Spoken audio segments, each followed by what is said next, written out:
আসন্ন শারদীয় দুর্গাপূজা ২০২৫ উদযাপনকে সামনে রেখে রাজবাড়ীর পাংশায় বিএনপির মতবিনিময় সভা অনুষ্ঠিত হয়েছে। মঙ্গলবার বিকাল ৪টায় পাংশা শিল্পকলা একাডেমি মিলনায়তনে পাংশা উপজেলা ও পৌর বিএনপির উদ্যোগে এই সভার আয়োজন করা হয়।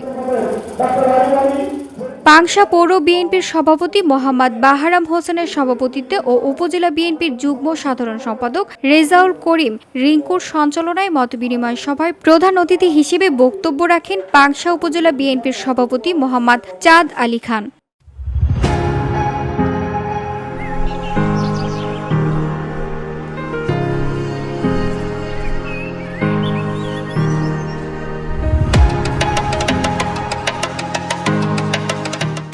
এ সময় অন্যান্যদের মধ্যে বক্তব্য রাখেন পাংশা উপজেলা বিএনপির সাংগঠনিক সম্পাদক শামসুল আলম আকুল, বাহাদুরপুর ইউনিয়ন বিএনপির সভাপতি মোহাম্মদ লিয়াকত আলী খান, পাংশা পৌর বিএনপির সিনিয়র সহসভাপতি মোহাম্মদ ইউসুফ হোসেন মণ্ডল, রাজবাড়ী জেলা স্বেচ্ছাসেবক দলের সদস্য সচিব তুহিনুর রহমান, পাংশা উপজেলা পূজা উদযাপন পরিষদের আহ্বায়ক পন্তোষ কুমার কুণ্ডু ও সদস্য সচিব বিধান কুমার বিশ্বাস সহ উপজেলার বিভিন্ন ইউনিয়ন পূজা উদযাপন পরিষদের সভাপতিগণ।